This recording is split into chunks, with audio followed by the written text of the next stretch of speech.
This is Crying in the Trash Can. This is a podcast with me, Aiden, and then we have Daniel, Hello, that's me. and we have our producer Willow with us as well. Hey, hey. And today we're going to be finishing our episode with a song by Exclave off of their album Mortality that came out last year. The song is called Nothing, and I highly encourage checking them out. They're a Portland, Maine band. Anyway, so today we're going to be talking about a host of subjects. First and foremost, though, is the tiger that is running around the Memorial neighborhood of Houston. And if you don't know Houston, Houston is kind of a wild zone where nothing really makes sense. The neighborhoods are sort of interspersed cohesively, so you'll have big mansions next to shacks, and these neighborhoods are sort of all over the place. Now, Memorial is a domestic neighborhood with small backyards, and basically what happened was there's someone looked out of their window and saw a Bengal tiger roaming through through their suburban fucking neighborhood and ended up calling the police. And Daniel, I'm assuming you heard about this. It's big Houston energy. One, the guy lived in the neighborhood, so he had to have this humongous murder machine like in the house with him. So big Houston energy for the guy living with the tiger. And then there was the off-duty sheriff who confronted the cat with a revolver. That's my favorite part of the story. I just imagine the balls that it takes to be like, you know what? I saw this on the Next Door app, and I'm about to go fight this fucking tiger. Like you're walking around my neighborhood, bitch. Yeah, no, and so there is a picture of it, and it's like the tiger is across the street from him. It wasn't like down the block. Okay, but He, did you see that the guy who caught the guy who everyone thinks owned the tiger, although allegedly, of course, because he says that he does not own the tiger. However, he walked up to the Bengal tiger, kissed it, grabbed it by the collar, and then put it in like an SUV, like a white Suburban, and just drove off. Then they figure out who this dude is, and he's like wanted for murder or something, or like like whatever, supposed to be in Fort Bend County because he has a trial coming up for like murder or some shit. So they catch him, but no tiger. And it has now been like 2 days since they last saw the tiger, and the tiger is just gone. So it's either like wandering somewhere or maybe he brought it somewhere, but no one fucking knows. So it's probably just running around murdering stray cats. God knows there's enough of them to keep him alive. But like, I mean, it's Houston, so you have stray cats, you have, the occasional like field with horses that are just randomly dispersed everywhere because it's Houston and everybody thinks they're a cowboy. You I like the idea that he's just chilling in Memorial Park, like waiting for wealthy joggers to run by. wealthy joggers, homeless people, dogs, kids. Or Imagine just you're just eating like out of like Buffalo Bayou or something. okay, you're just like playing soccer in the park with your friends one day, and then you're being chased by a tiger. Like your parents aren't gonna believe you. Yeah, which still is not as wild as me looking out of my kitchen fucking window and there's a Bengal tiger at my neighbor's house. I still can't get over that. Like this fucking monster. That and tigers are pretty, I guess, but it's still like a killing machine. Tiger. Like Okay, a 9 million pound killing machine. yeah. No, one of my favorite things about this is when the guy was first caught with the tiger, he was like, "Don't worry, I'm with the Houston Zoo," and the Houston Zoo was immediately like, "No, But at the he same point, is not." I've seen the people that the Houston Zoo hires. I mean, they hire people like who's like visibly crazy, and I just I don't. I mean, I don't even know that they know who they're fucking employing. So maybe he did fucking work for the zoo. Who knows? I I would highly doubt that. If he's keeping I have enough faith in the Houston Zoo that they would like probably not employ the person who's keeping a tiger in their bathroom. Like I find your faith to be misplaced, but I have fair. a lot of faith in big organizations. Yeah, they're basically a corporate entity at this point, so they're just hiring drones. Like, Now I want to look this up. Like, what corporate connections does the Houston Zoo have? I don't actually know if they have any. I'm just assuming, given the location in the middle of Houston, basically a city of corporate demons. I mean, that's true. One of the wildest things, this is actually true. One of my aunts was having a baby in Houston, and like from her like hospital room where we were, you could like see into the zoo. So like you could see the giraffes and a whole bunch of animals from her like hospital window. Oh, that's wild. Mm-hmm. That's fucking absurd too. So I mean, the zoo literally is in the middle of Houston. Oh my god. And I just, it's so typical. It's so fucking typical. Yeah. Okay. I like how go. they haven't found it yet. It's still wandering around Houston. I'm willing to put money that they will never find the tiger. Ooh.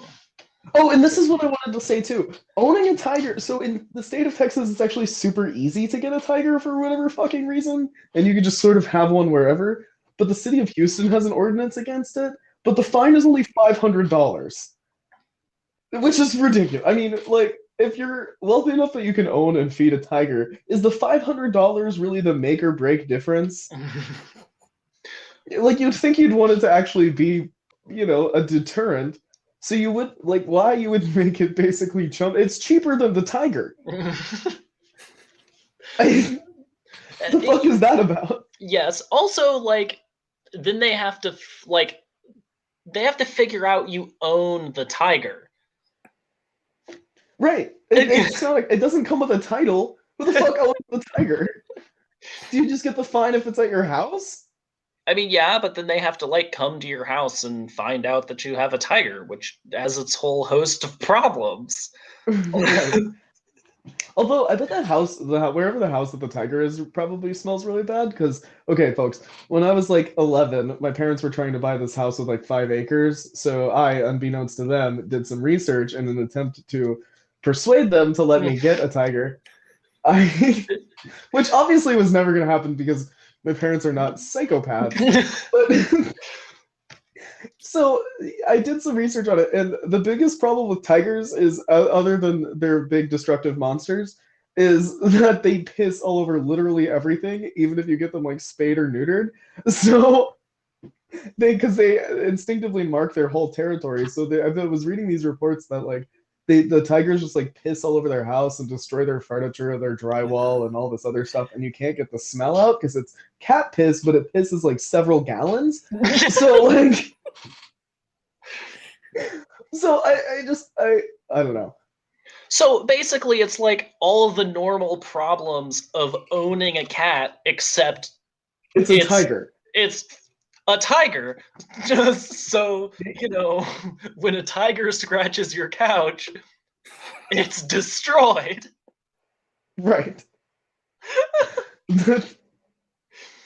Yes, that's terrible. Also, I don't think I feel like every single child or person at some point in their life has gone through the investigating what it would take to own exotic pets phase. Like, I definitely went through that. I still go through that. I go down YouTube, like, I go down the YouTube wormhole where I'm like, how would I own a toucan? Because that's a thing. How would I earn all these wild birds? How would I own like these crazy wild snakes? How people own like venomous snakes and venomous bugs and venomous centipedes, which one, I understand the cool factor, and as much as I want to say I would like never own one of those, if for some reason the opportunity arose where they were like, I have this extremely venomous centipede that will like literally set you on fire if it bites you, but you can have it for free, I would be very hard pressed to say no. Oh my god, guys. As a side note, So Carol Baskins is now coming at Ted Cruz and John Cornyn over the fucking tiger being loose. Because of course she is. Here's her statement. It says, I really hope that Senators Cruz and Cornyn will sign on to the Big Cat Public Safety Act because if they had last year when the House passed this bill, this wouldn't have happened this time, Baskin told CNN. And the reason for that is this cub is 9 months old, which means it probably aged out of being used as a pay-to-play prop in December of last year when this passed the House with a 2 to 3 vote or 2/3 vote. Then she says, let's see. Okay, so the 9-month-old tiger named India went missing in West Houston over the weekend after escaping a home and terrifying neighbors. So that's probably why it was so friendly, because it's a baby tiger, which it was still massive. Oh, wait, here's the rest of her statement. It says, and I'm reading from the Houston Chronicle right now. It says, the only reason people have tigers as pets is to try and show off to others that they are more powerful than the most powerful creature on the planet. That already tells you the kind of people that own tigers are really dangerous, reckless people. Bitch, you own a zoo full of tigers. And not even like we saw the documentary, it's not even like they're being well taken care of, and it's not even like she's making these statements as a person who has uneducated volunteers caring for her big cats. Like, what even is her education? Like, can you shut the fuck up and go back on Dancing with the Stars, you useless sack of shit?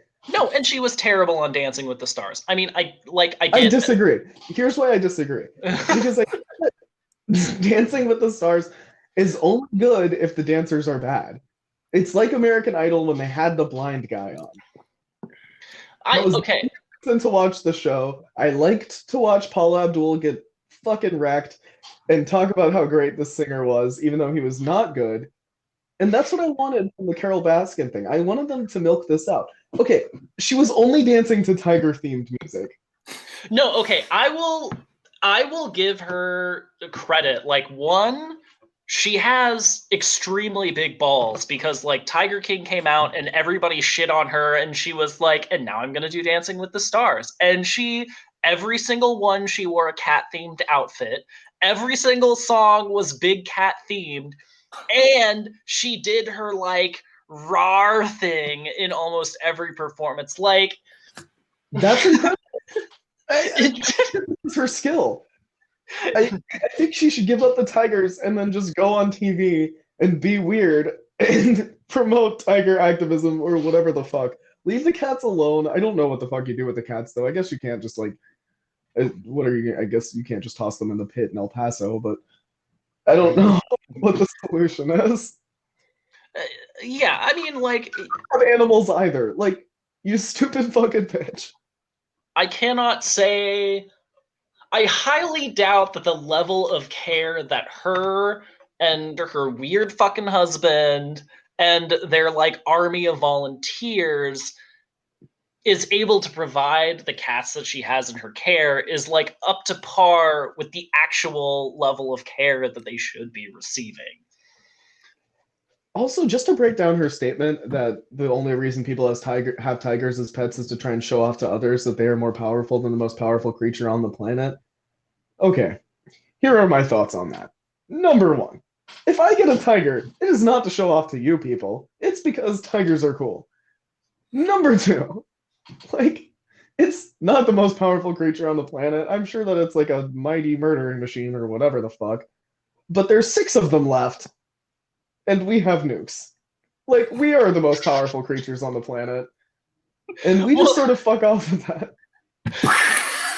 Even if we're comparing, like, just, like, physical strength, there are other animals that are stronger than them that aren't even carnivores. Like, are you telling me that a tiger is stronger than an elephant? You're wrong. It is not. Elephants literally like change the environment of the forests that they live in because elephants aren't like, I'm gonna go around this tree. They're like, I'm just gonna go through the tree. And tigers don't do that. So I bet the tiger wouldn't even hold up against a meth head in San Leon. I really don't. I think the meth head would win. I don't think that is because the meth head is stronger than the tiger. I think it's because the tiger would rip off the meth head's arm and the meth head would not feel it. Like, the meth head would be like, you took off my arm. Good thing I got this other one. I'm still going to beat the fuck out of you. Right. He'd be shaking and sweating while he did it, just like tweaking out. Yeah. That tiger would rip off the arm, and the arm that it had in its mouth would like start strangling it. Like, you think. And yes, I am definitely saying that meth gives you like zombie powers. If you do meth, you're undead, and you can like independently control your body parts. Also, shout out to South Dakota, whose anti-meth campaign is titled Meth. We're on it.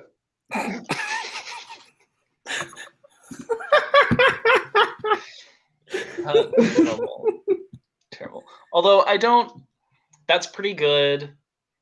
It definitely beats Texas's Texas, don't meth with Texas. That's terrible. Where were we driving with your brother that we saw a bunch of those? It was before we made him listen to Vanessa Carlton 18 times in a row, and he was like trying to kill himself in the back of the car.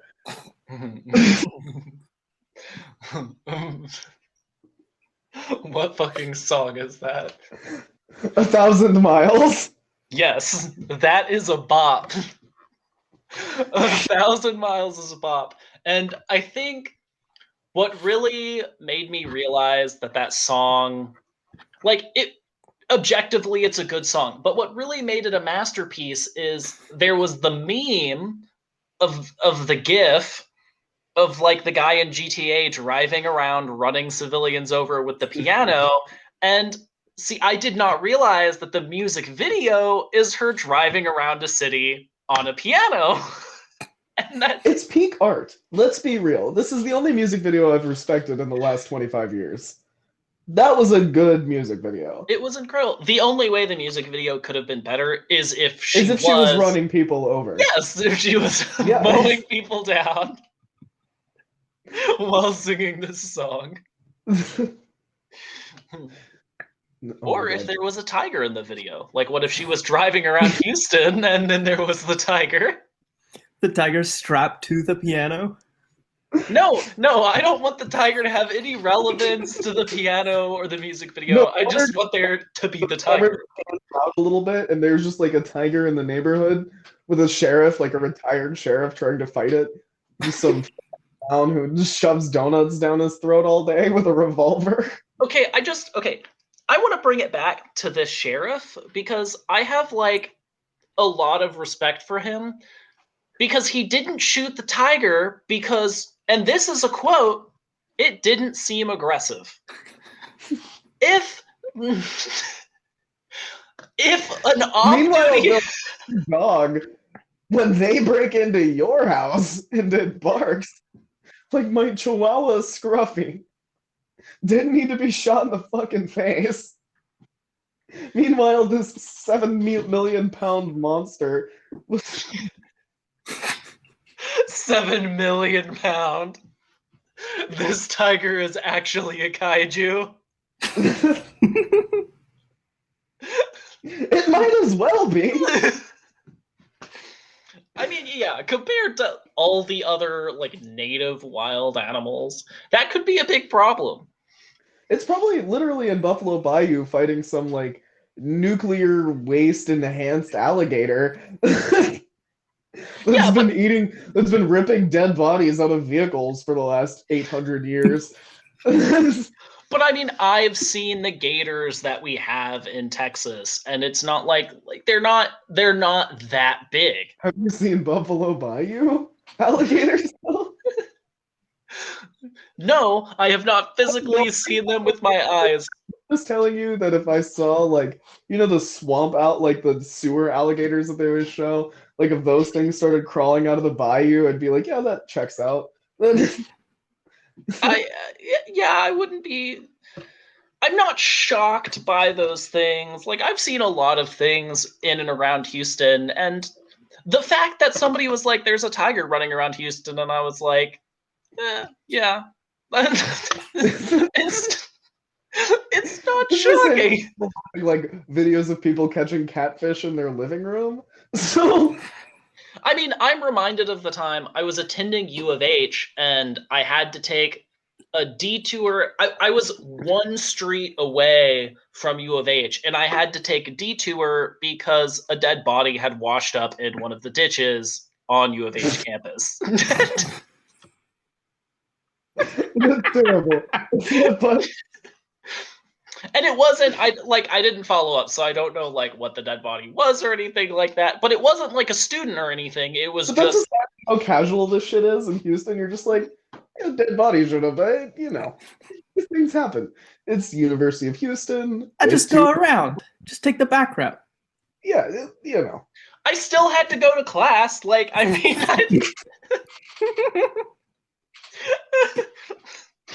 I paid for this class. I don't care if that was the professor. I'm showing up anyway. ugh. I mean, yeah, it would. Okay, but like, not that That's I'm the hoping. one excuse you absolutely could have used to not go to class. When I think at the time we were skipping class constantly, so like that would have been the one time it would have actually fucking made sense to not go to class. Sorry, I saw a dead body. But do you know what? I don't think the professor would have accepted that. The professor would have been like, "This is Houston. You should have been in class." Like, at this point, we use them for like mile markers. No, the professor would have said, "Oh, you took Wheeler instead of Cullen." Okay. Yeah, that's on you. You know better. I mean, yeah. Taking okay and going all the way around. Yeah, I will say there were a lot of stories about like students. Like, I did get a lot of emails about students getting robbed in Houston. And frankly, my first thought when I heard all the stories was clearly this student is not from Houston. Because they would all be like, this guy approached me in a car and called me over, and I walked over to the car. And it's like, okay. Is this 1970? You deserve to be murdered by that serial killer. Like, what did you expect to happen? Right. Well, you seem friendly enough. I'm gonna go over to his fucking car and see what's going on in there. Yes, no. Zero survival skills? Were you raised in a barn? Clearly they were. No. In Houston, if a mysterious car that is full of people, like they found Anywhere. What kind of fucking moron? If you're anywhere and a mysterious car pulls up and is like, hey, come over here. How about don't? Just don't come over there.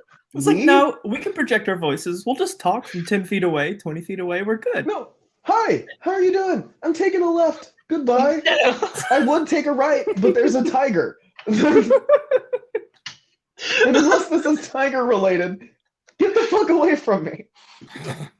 You should not be. This is how people get people. There are people on this planet that deserve to be murdered by serial killers, and it is people who walk up to strange cars full of people and are like, "Wonder what's going on with that." Like, you earned it. Yes. You earned it. You're Barbara. It's 1974, and you're opening your front door to a stranger for some reason. Like, you've earned this. No. Yes. I mean, there's so many things. There's so many posts and like memes about how we don't have serial killers anymore, and it's like, if an unknown number calls me, do I answer it? No. If somebody knocked on my door, would I answer it? No. If some random car comes up and is like, hey, you, come over here, no. Words of Roseanne. Bitch. Yeah, absolutely not. We were taught stranger danger, and these people are like, you just need to answer this unknown call? No. Oh my god. Absolutely not. I barely answer the phone when I know who's calling me, let alone if I don't know who's calling me. Right. Ridiculous. All right. I don't know how to segue from this. The tiger thing is still. I was gonna say that the tiger thing is a better plot than anything M. Night Shyamalan's ever done.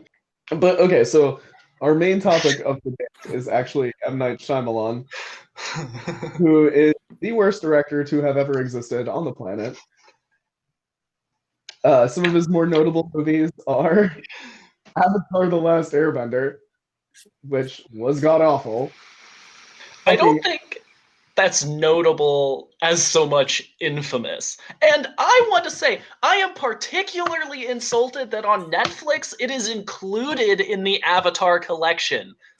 Excuse me. Well, where the fuck else were they gonna put it, Daniel? Were they gonna fucking put it in It's Always Sunny in Philadelphia? Like, here's It's Always Sunny in Philadelphia, and also Avatar: The Last Airbender by M. Night Shyamalan. Like, they're gonna fucking put it in the Avatar collection. No, that is where the fuck else is it gonna be classified? It should be classified in the garbage. They should have a selection called trash movies you should never ever watch, and just put it in there. Battle of Earth and Avatar: The Last Airbender. Yes, absolutely. That's where that should be. Fucking movie that you made me watch that we watched like 3 times because we both kept falling asleep and it didn't make any fucking sense. The Imagination of Mr. Perry or some stupid fucking bullshit with that dead guy. Yes, it was some movie with Heath Ledger, and then they brought the greasy clown after Heath Ledger died. Who's the greasy clown? He was in the Disney movies, the pirate movies. Didn't Johnny Depp come in and be Heath Ledger after that, or who was that? I have no idea. Fucking movie. I remember because it didn't make any fucking sense, and you made me watch it like 3 fucking times because we both kept falling asleep or we were too stoned. And it wasn't even worth watching, which is more infuriating than anything else you've ever fucking put me through, by the way. Me to watch the stupid 4 Moons bullshit, that gay movie where we had to watch old guys fuck young twinks. Like, what is this? Why are you making me suffer? What did I do to you that makes you think that this is something that is acceptable to put me through? And then you wouldn't even let me fast forward. It was like all sex scene, and you're like, no, Aiden, we can't skip this, even though it's incredibly awkward to watch together because it's a softcore porno. But what if there's important plot points while he's like plowing this dude? Okay. That movie is called, it's a Spanish movie, it's called... Yes, you made me read the movie. You made me read the movie and then not let me skip over the sex scenes, and it wasn't good. It was not good. And there are good gay movies, and that was not one of them. I only pick bad gay movies. I would argue it wasn't that bad. I actually enjoyed it. It's called Cuatro Lunas. It's not bad. I would rather watch that than Avatar: The Last Airbender or any of M. Night Shyamalan's movies. It was a better action movie than fucking Unbreakable. How was that a better movie? It had more action in it. It was more engaging. And the actors made sense. Yes. I mean, okay, so hearing and like reading what M. Night, I'm never gonna say his name wrong. I'm never gonna say his name right. He said, what did he say? What did he say about his god-awful excuse for movies that I could shoot better with my fucking camera phone? My camera phone that does not work. I mean, so like what he said about the movie is he wanted Unbreakable to be like a superhero movie, like a Marvel movie, but instead they which, okay, once again, doesn't make any sense. It was literally, it was, how did you make a worse movie than Howard the Duck? I don't understand. How, in what way was it a Marvel movie? His powers were whack and his costume was a poncho. A poncho. There's a scene in Glass where they're fucking going back for their costumes and he breaks into the stupid room where they keep all the shit and he dramatically puts on a poncho. Everyone else had a costume. Glass, the fucking Mr. Glass had a look, and Bruce Willis was like, I'm gonna do the least. I'm gonna put on this fucking poncho, and I'm gonna have zero personality, and I'm gonna pretend like it's acting. I mean, I think you've just described Bruce Willis in all of his roles. Like, I'm not going to talk that much. I'm just But it going was good in Die Hard. Like, it has a place. There are good Bruce Willis movies. This is the part I don't understand. Like, he's completely expressionless through Die Hard, but it worked. This movie did not work. It was bad. Well, yes, because at least in Die Hard, like, there's action. Like, there's shooting and people are fighting, and it's like... And he was impressive. Your powers are not impressive. Marvel characters have impressive powers. Your powers are not good. Your powers are bad. So what are his powers? Just like impact skin or some stupid fucking bullshit. And then he has like the ability to touch people and know that they have like bad intentions. Which your power is not impressive if every chick I've ever met in my entire fucking life can do that. They don't even have to touch them. Every chick I know is like, yeah, that's a rapist. And from 35 feet away. Like, what is your power? You walked past fucking whatever the fucking guy is from Wanted, and we're like, oh yeah, he seems evil. Congratulations, you're a Marvel character. This is an amazing gift that you have. How do you do it? How do you look at James McAvoy, an ostensibly creepy man, and think, oh, he's weird? Maybe we should go follow him. Like, yes! I mean, yeah. Yes. Also, in the movie, he has like 14 different personalities and like eats people and stuff. Like, in the third movie, he's not even doing anything wrong. Right? He's just like a creepy looking Guido kind of guy. Walking down the street, and Bruce Willis is like, it does like a weird, he's like talking to himself, and Bruce Willis is like, well, that's odd. He seems like he's up to something, and then accidentally brushes against him and sees the dungeon. Like, you didn't look at the Guido and say that he's probably keeping a dungeon of people? Did you not watch Goodfellas or any of those movies? They always have that's their part of their thing. And also, James McAvoy is creepy. Yes, you walked past a creepy guy and who was twitching and talking to himself, and we're like, there's something concerning going on. Congratulations, you're an oracle. How did you do it? How did you figure that one out? I gotta say, like, there was video anytime. There was video of him in Split, like, doing weird shit. They captured video of the guy, like, climbing around, and then you recognized him from the video. Like, yes! Yeah, I gotta say, whenever I've seen, like, you know, people in a park or people, like, on the side of a city block, like, twitching and muttering to themselves, I'm generally like, I'm gonna avoid them. Like, this is Bruce Willis' massive amount of bravery. Like, you confronted the heroin addict. Congratulations. We've got millions of them in Portland. Also, I've got to say, like, so his power picks up, like, bad intentions, but if this motherfucker, like, ran into me or just randomly touched me, I would, like, my first thought would be, like, what the fuck are you doing? Like, he would pick up a bad intention because I'd be like, what the fuck did you just touch me? Why did this fucking giant bald man just shoulder check me in a poncho and it's not raining? It's not raining at all. And you've got the poncho on. Yeah, I've got bad intentions. You look like a serial killer. Like every sketch of a serial killer that has ever been released.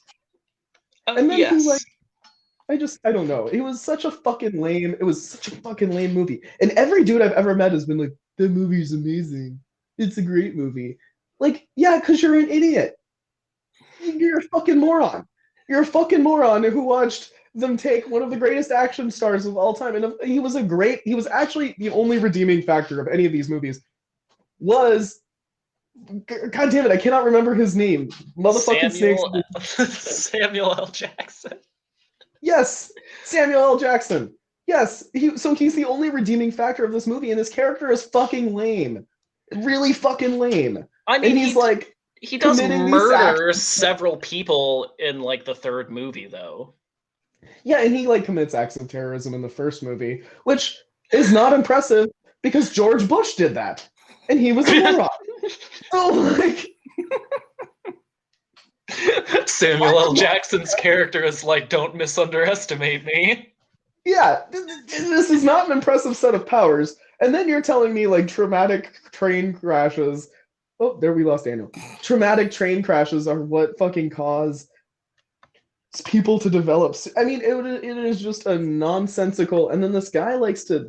No, I cannot fucking stand him. And then M Night Shyamalan likes to like everyone likes to like fucking jerk him off and tell him all about how his twists are great at the end. Your twists are not great. Your twists are not good. Was I shocked that Bruce Willis, spoiler, drowned in the parking lot of an insane asylum because water is his weakness?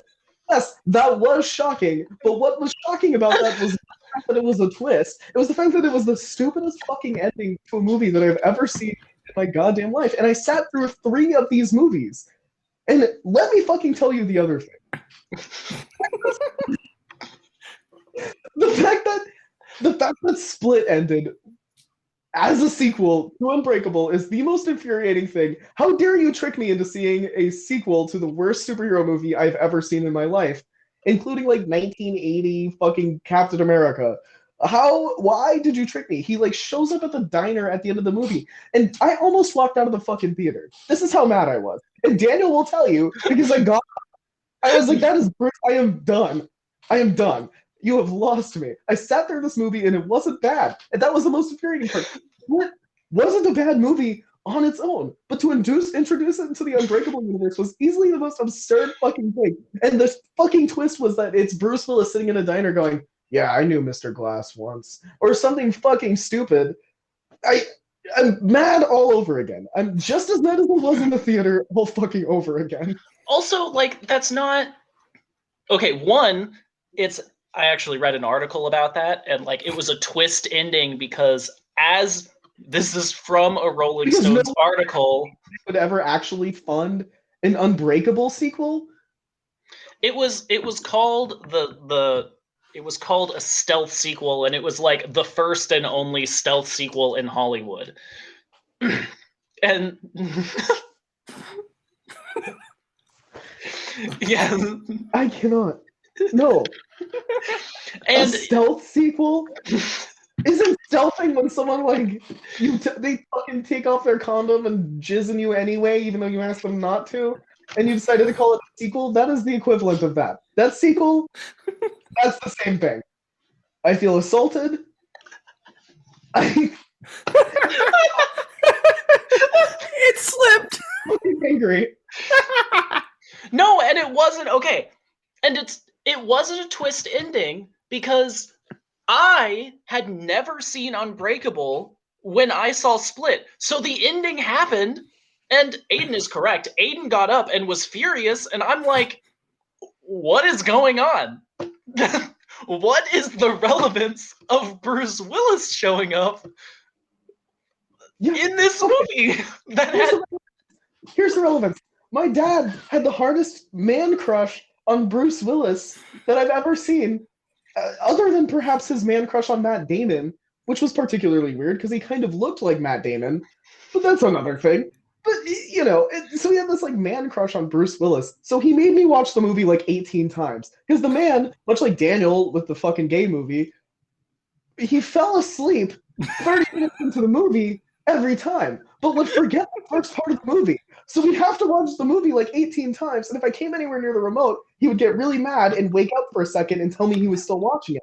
So we'd have to watch Unbreakable like 16 fucking times. And then he would remember 8 months later that he actually liked the movie. And then we would repeat the whole fucking process. I saw this movie 1,800 times. Like, it is the worst. It's the worst.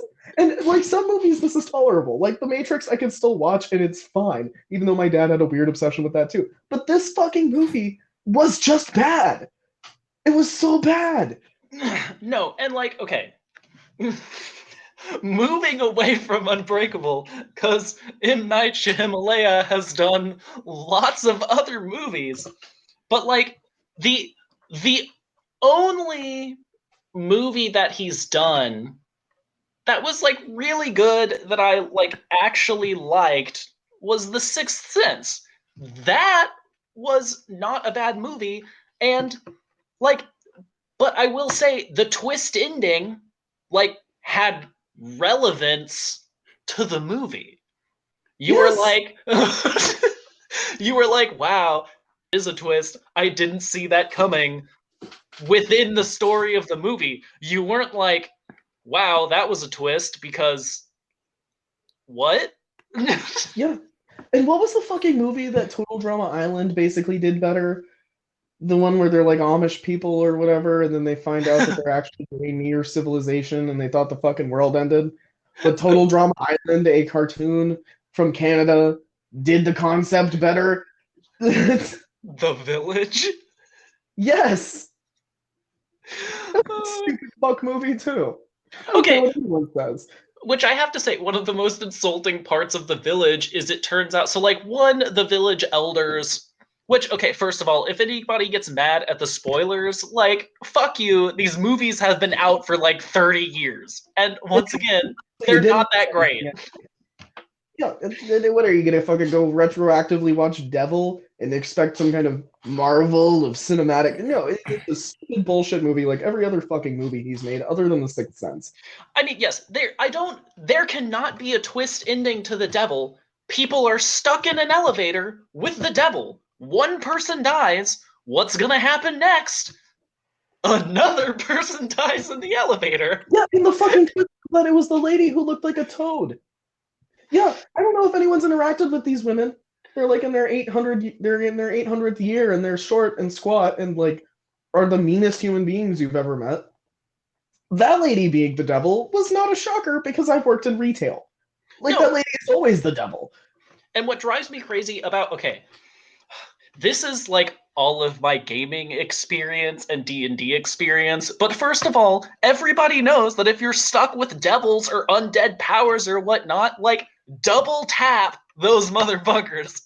If the devil murdered that bitch, like, curb stomp that motherfucker to make sure. That's what matters here. That fucking Avatar movie was so bad too. And the Avatar movie was ridiculous for how bad it was because they had so much fucking source material. And much like the Hunger Games movies, they focused on all of the wrong things. It was not good casting, terrible special effects. It's terrible. So I went to Rotten Tomato and I like looked at all of M. Night Shyamalan's movies. And so I have the list. I did statistical analysis. I took stats this semester in college and I was like, I'm going to put my skills to the use. So I did. Daniel's got to show off how big his dick is as a nerdy bitch. I was very excited. And no, I appreciate it. But... And, okay, my results for my statistical analysis was he's not a great director. And here's why. So the highest, on the tomato meter, the highest rating he has is 86% for The Sixth Sense, which we've already said is his best movie. The highest audience score is also The Sixth Sense with 90%. The lowest tomato meter is 5%, and that's Airbender, which of course, because it was terrible. And then the lowest audience score was The Happening, which The Happening is about Mark Wahlberg, a science teacher, trying to figure out why people are killing themselves, like just committing suicide en masse. Which my favorite thing about all the criticisms of the movie is everybody was like, Mark Wahlberg being a science teacher is not believable. Like, do you think this man... And then he like owns a burger chain in Boston, and then we're making him a science. Like, number one, people from Boston don't know science. It is what it is. It's mostly Italians and Irish people. These things happen. But like, on top of that, Marky Mark definitely does not know anything about science. Yes, there is a reason he does action movies. Like Bruce Willis, he does a good job beating people up and shooting people. Great, fantastic. Not being a science teacher. And also the twist ending for The Happening was really dumb. The trees got together and decided to off the humans by releasing a chemical that made them want to commit suicide. Once again, the twist ending is not like, oh wow, that was so good. It was like, what the fuck is this movie? I actually like this environmental message. It's how we're hearing things from the other side about how the trees want to murder us. I think that should be the next Republican debate platform. Instead of every movie having a friendly environmental message, like the halfway decent Avatar that the guy from the Titanic movie, whatever his name is, it cost like $8 million fucking dollars and was about blue people fucking. That movie had a positive environmental message, and I disagree with that. I really think the trees are trying to murder us all. We should just exterminate all of them. Excellent, M. Night Shyamalan. Thank you for your contribution to society. You may please see yourself out. That's fair. And I mean, okay, so we know that movies and media have been used to justify like political arguments and justify torture and shit like that before. So Shout out honestly, to who ironically quoted 24 in something about torture. I can't remember, but iconic. it was like, if Jack Bauer can torture people and find out the terrorists, then I don't understand why we shouldn't use torture. An amazing political argument. I'm so glad you were in the Supreme Court. Rest in peace. But yes. Okay, back to the statistical analysis. So I took the average of the tomato meter across all of his films. Okay, so all of his films excluding one, which was a documentary in which he was only an actor. Which, how you can be an actor in a documentary, I'm not exactly sure, because place in life as an extra. Good. Go back to that. That was your spot. Writing, not for you. Extra, good for you. Continue Yes. that. I included all of M. Night's movies where he was like a producer, a screenwriter, or a director. And in some of his movies, he puts himself in as an actor, which, you know, those movies are some of the lowest scores that he has. Yeah, he should have been the devil. I mean, okay, honestly, I would have loved for him to play the old lady. I think that would have been a great casting option. If he just, like, after she died, she stood back up and it was just him in her clothing. I mean, I was thinking more like he was just always the old lady. It was just him in like a white wig. No. I like it better. I like it better if she just like they just don't acknowledge that her body type has completely changed and now she's a man. If she just stands back up. Yes. Also, I just want to point out, like, she stood back up and everybody jumped away from her. My first response, if this bitch that died in the elevator stands up behind me, I'm putting her back down. Like, excuse? I'm not jumping. I have nowhere to go in this elevator. I am about to go fucking crazy on you. But anyway, back to the statistical analysis. As you can see, audience members, we get distracted a lot. That's okay. We're all very proud of him. Our producer, Willa, can just, splice it all together so it sounds like our conversations happen in a productive order. No. So the average tomato meter score out of 14 films was 48%. And there were no outliers. None. So, like, that subpar. And then the audience score was only 56% with no outliers, too. Like, just by Rotten Tomatoes, your films are subpar. And also in the interview, most of these films, he's had to fund the majority of himself, because he shows them to the execs and they're like, no, I don't want to do this movie. And he's like, but it would be really good. And then it's not. I mean, hey, high-pitched screaming lesbians who are married to drones are very expensive to put in your movies. It takes quite a bit of funding, especially because you have to break her away from that banshee. But I don't get it. Also, I like that you had to run a bunch of numbers to figure out something that I have been screaming at you for years. No, I knew this. It's just I have statistical proof backing what we're saying. Yeah, I also like that he went on Norm Macdonald's show and was like, "Yeah, the reason people don't like my movies is because they're too character driven." Like, no, the problem is the characters. It's not that they're character driven. It's that the characters are bad. Your characters are bad. What are you doing? What are you doing in your life? The Sarah Paulson character in Glass, because Sarah Paulson shows up as like the least believable asylum nurse of all time. And this is after, okay, so she fucking, Bruce Willis at the beginning of the movie flings himself out of a window on top of James McAvoy, like 4 stories up, onto a concrete slab, gets up, and continues to fight. And Sarah Paulson's like, your powers are fake.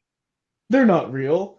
And he believes it as if he did not just fling himself out of a 4 story building, hit the pavement, and be fine. As if the Yeah. rest of us would not be exploded concrete.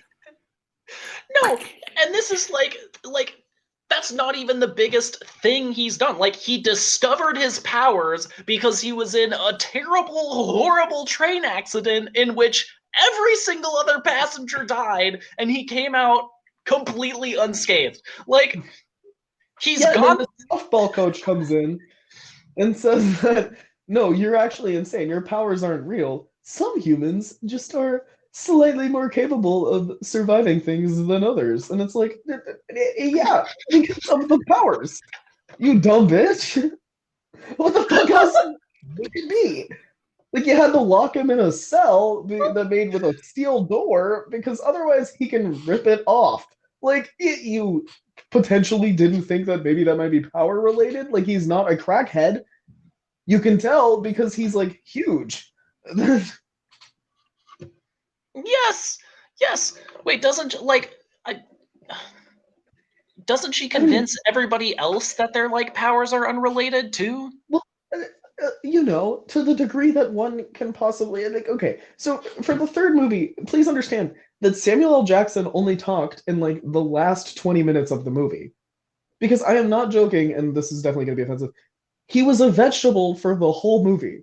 Like, he was just sitting in his chair, staring and drooling for the whole movie. So there's nothing to convince there because she's like talking at him, and he's just like staring at her, unbreaking, no breaking eye contact, like little bit of drool, and then she's like trying to convince him. So her powers only of convincing only work on Bruce Willis because Bruce Willis is the only one moronic enough to believe her. Meanwhile, the other guy is switching between fucking personalities, and she's like trying to interact with. It doesn't make any fucking sense. Then the guy with the because in Split he like kidnaps these chicks, and this goth one survives because she befriends him or whatever. But she's like 16, 17, and in the foster system. So they bring the girl in. They capture the dude, the James McAvoy dude, put him in a cell, and then bring the girl in. This is Sarah Paulson's brilliant fucking idea. We're gonna bring the girl into the fucking room to be with the giant serial killer who can like shapeshift into something that like can rip bars off of doors. This seems ideal. So we're gonna put her in the room and we're just gonna close the door behind her and hope that he doesn't rip her apart like a wild baboon. But this time, we're gonna do basically nothing to stop him if he does.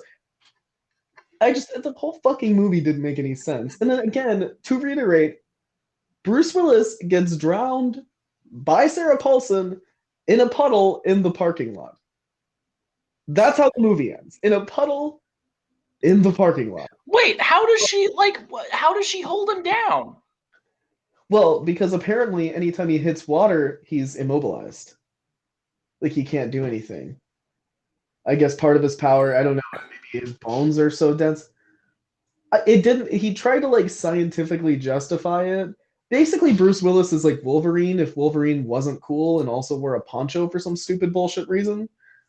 So he's like he sank, I guess, in the water or whatever. So then he's like face down in the puddle and is trying to get up and like turns his head, but then she or like some government goon, because turns out they're all part of a secret government agency that stops superheroes for some. Hold on. How deep is this puddle? Not that deep. That deep. Just holds his face down in the puddle and then he drowns. Doesn't he have super strength? Yes! Yes, he does. What an excellent point. Character driven, so maybe and Night Shyamalan would have fucking noticed that. Of course, this is the big problem that everyone has with the fucking movie is that it's not character driven enough. or that it is too character driven. That's why he drowned in a puddle in the parking lot, because it's character driven. It makes sense. I mean, yeah, Most infuriating movie I've ever seen in my life. he has super strength. So like even one, like the puddle's not that deep. So like his head is sinking doesn't make sense, because if it's like an inch deep, your head's gonna hit the bottom, and then you like I don't do a push up because you're super strong, or like barrel roll out of the puddle, like even Literally anything.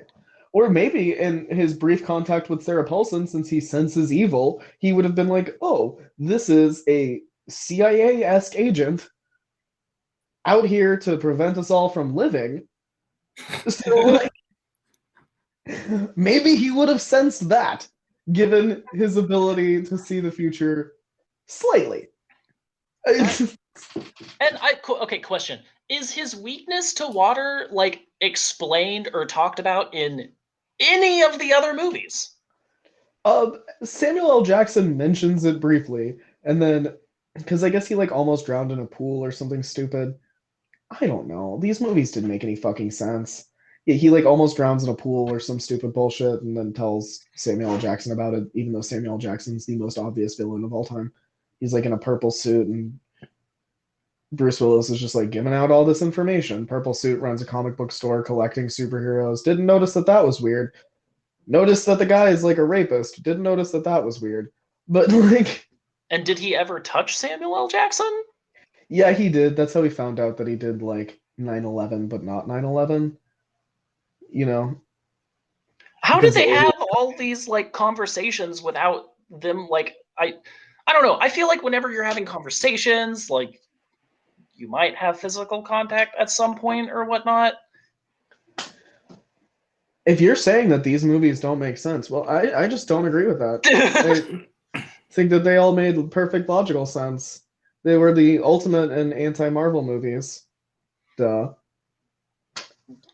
And they weren't even supposed to be anti-Marvel. They were supposed to be Marvel. They were his original vision. Bruce Willis should have been in Miss Tangela's school for fucking people who couldn't be X-Men or whatever that stupid book is called. Okay, but they have like more useful powers than he does. That's fair. That's an excellent point. The helium chick at least provided some use. Yes, and Bruce at least like it makes sense. Ever, like there was that part he like saved a couple of people. Great. I'm glad that you saved the fictional chick for being fictionally raped. Very exciting. Kudos to you, Bruce Willis. But like, it doesn't make the movies good.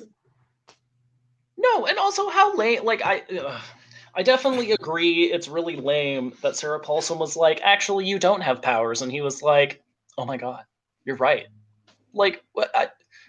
Yeah.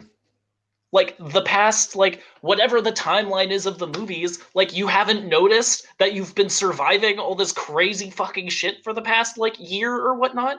Did you forget when you were literally a superhero? Not just for the past year, because Glass opens up like 16 years in the future, where his son's been helping him the whole time.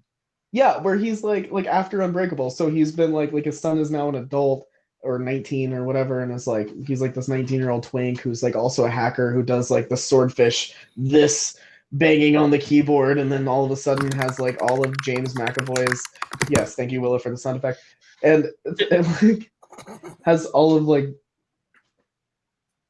thank you Willow for also texting me, but I lost my train of thought. Anyway, no, he has like every bit of information. He's like, well, there was a brown stain on James McAvoy's pants, and the only people that use brick like that, I did my 4 seconds of swordfish research, they are 6 blocks in the left direction. And like and this is just accepted that like for the last 16 years Bruce Willis has been tossed on a poncho and beating the fuck out of people. And no one's like caught him or thought like, oh, it's odd that Bruce Willis is walking around beating the fuck out of people in a poncho because it's not raining. Why are you wearing a poncho? Was never a question that anyone else asked. we're like following one of the many twitchy people that exist in like Philadelphia or wherever the fucking movie is set. That's the other thing. Is like James McAvoy acting weird feels like very Philadelphia energy or whichever city this is set in.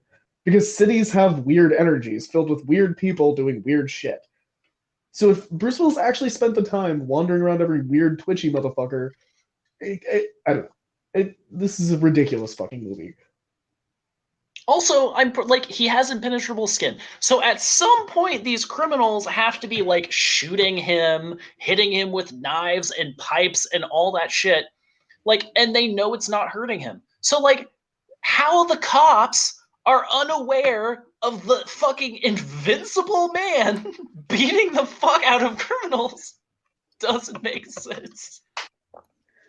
I don't know, especially because this is like supposed to be like a gritty, realistic superhero movie or whatever stupid nonsense that they sold us for this stupid shit. I don't know. I don't. It is beyond infuriating. They're just not good.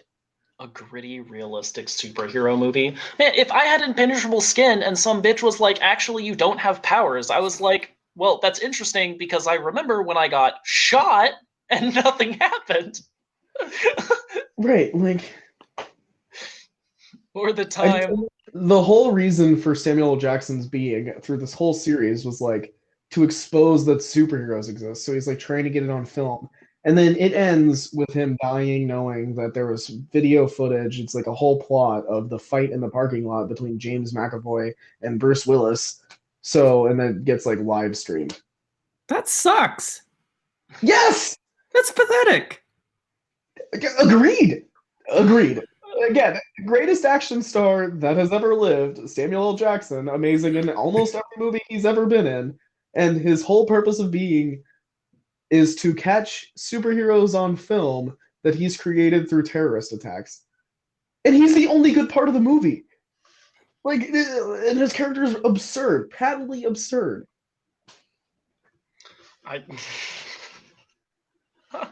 How'd they get him to even do the movie? Money?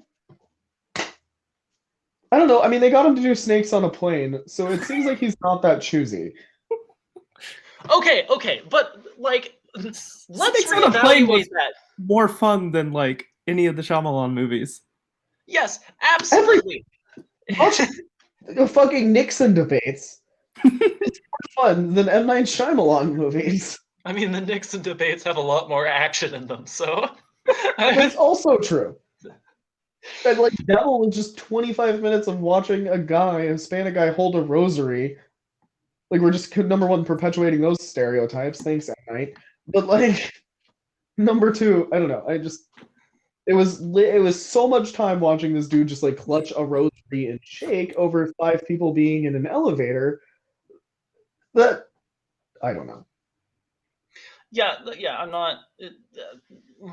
Other than the Sixth Sense, nothing else was that great. And he has decent concepts, which is the most fucking annoying part. Like the village in concept is not bad. Ask Total Drama Island, who did it well. But no, that concept isn't bad. The concept of the happening was okay. Like, it could have been done better, i.e. better casting. Avatar: The Last Airbender, I could have been done vastly better. Vastly. I mean, I don't know, like, you literally could have just done the first book of the cartoon series. Like, like you said, it's like that's what kind of what they tried to do, though, right? Like they tried to do it, but the problem is there's like so much there. No, they like skipped a whole bunch of stuff, and then they didn't include a whole bunch of stuff, and they made people awkward, and then the special effects they used were kind of not great. It was just not. It was not well done.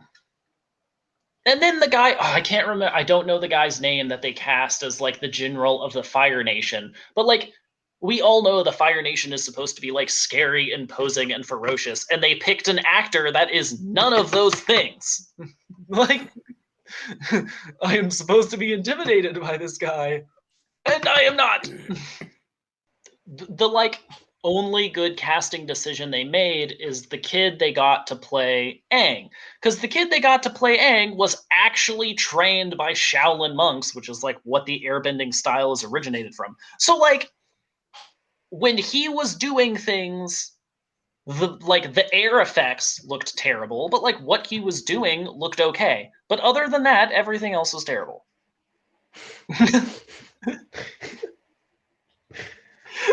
Oh god. Yeah, I just don't understand how he's so bad. And with the level of source material, it doesn't make any sense. No. I don't. Hold on. I want to find who. I need to find who was Uncle Iroh. Yes, Commander Zhao was the actor Asif Mandvi. I probably said that wrong. But look him up and tell me he's ferocious and intimidating. Well, I thought wasn't the general like are you talking about his uncle or are you talking about the other general? No, not Uncle Iroh. I was gonna say, I feel like Uncle Iroh was none of those things, like not intimidating. No, Uncle Iroh was fine, but Commander Zhao, it was like, you're not scary. Also, they like brought Azula in, which didn't make sense because Azula didn't show up in the first book. Like, what did that have to do with anything? That was the twist at the end. The twist at the end was that he didn't watch any of Avatar. I heard this was pretty good and decided to make it. He was like, I think it's vaguely about Asian people fighting. So we've cast Scarlett Johansson as Aang. Yes. Also, can we like talk about how like Prince Zuko's scar was barely visible? I know, it's like 80% of his face in the cartoon. It's all you can see. And then in the movie, it's 80% and violently red, and then they were like, what if we made the circle around his eye just like a single hue darker brown? And it's like, okay, I feel like I would be able to see where like your father put a fireball on your face. Like I know. I still have gnarly scars, very visible, that are dark, from when I was chafing 100 pounds ago. You're telling me that a man gets like, oh, takes a fireball to the fucking face, and you can't see that shit? Yeah. No, I don't. It doesn't make sense at all. Oh man.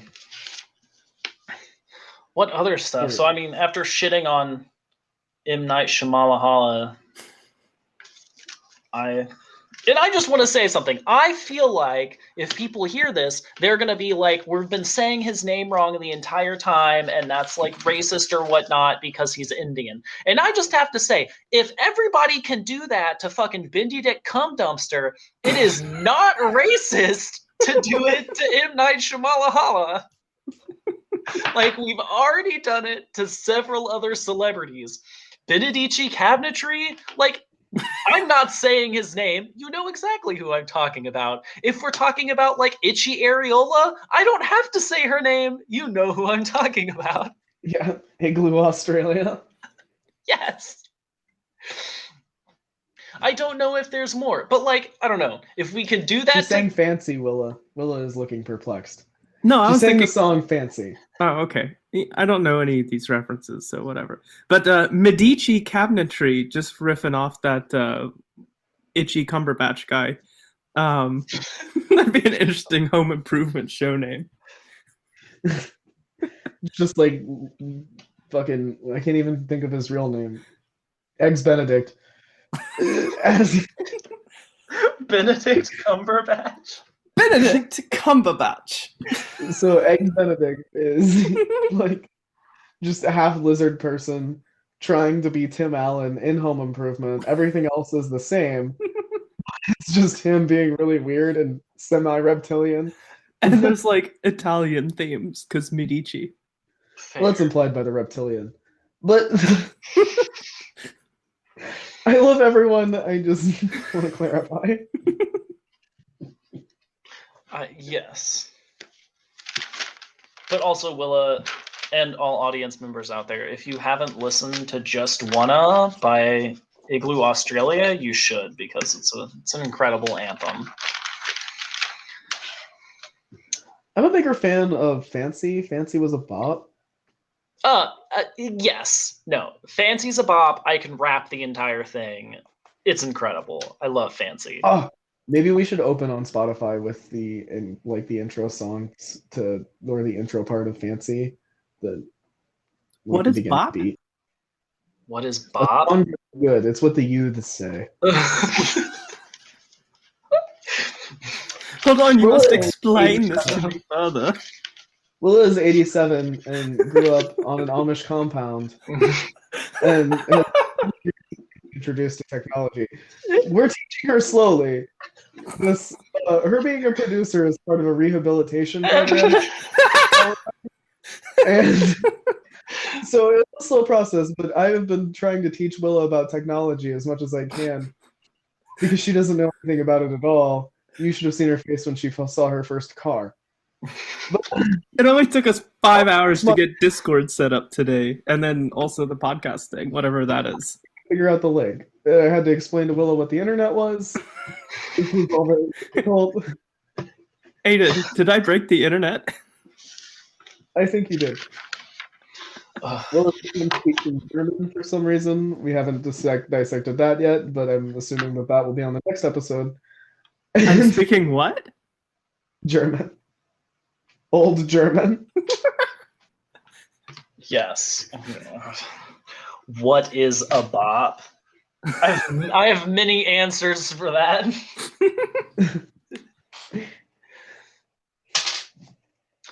Anything by Taylor Swift. I'm kidding. No, her stuff is not a bop. I'm more familiar with like bop, go to horny jail, but like I don't know what this other bop is. Bong? That's bonk. Bonk? Yes. I'll send you to horny jail.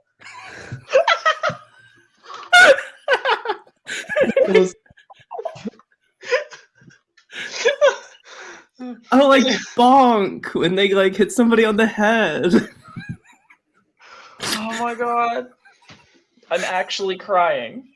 So you'll have to forgive Willa. Like I said, she left the compound 7 short months ago, and it's been a real struggle ever since. And we're having to do this all remotely because she's still in Virginia. She's had to build a cabin slightly in order to feel more comfortable because she grew up on that ranch for so long, again, as an Amish person. So, it's very difficult to explain to her how the humans interact. Oh, man. That's pretty good. What? Okay. Are we... Okay, guys. So this has been. I think we're going to call this a wrap. And this has been Crying in the Trash Can. Please go ahead. We're going to come out with that Exclave song that I discussed at the beginning, and it's Nothing off of their album Mortality. And thank you guys so much for listening. Absolutely. Make sure you don't stop recording yet. Oh yeah, make sure you subscribe to our YouTube channel. We also are on Spotify. We're on Facebook and all of the social medias. We're on Just look up Facebook, Instagram. We're not on TikTok yet because I don't know how that works. We will not be on TikTok. Actually, that's probably a good idea. No, we need to be on TikTok. We should make TikToks. Who told Willa about TikTok?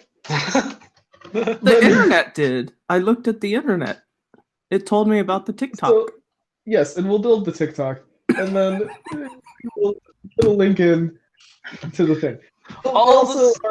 I'm doing Twitch streams on Mondays. Yes, me and we'll Aiden have and links in bio. Me and Aiden I'm so excited to try video games. Willa also has Twitch stream things, and she will put her link in our description as well. And you can watch Willa learn how computers work, and that'll be really fun for all of us because I've never interacted with one before. It'll be interesting. But yes, I use Arch, by the way. comment, subscribe. just brushing over that, just moving on. Like, subscribe, join all our social medias, see what we're posting on Twitter and Instagram and Facebook and TikTok and whatever. Yeah, all of the things. Invite us to Clubhouse, please. Send us iPhones first, because we don't have iPhones. No, they released it on Android. Yes! Invite us to Clubhouse! Please. Clubhouse has become such a shit show. They were like, how do we keep this alive? Release it for Androids. Yes, if you want to hear us talk more, invite us to Clubhouse. And but now the pores like you can get on there. Brushing right over that. And thank you, everyone. And here is Exclave.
That was Nothing by Exclave from their album Mortality.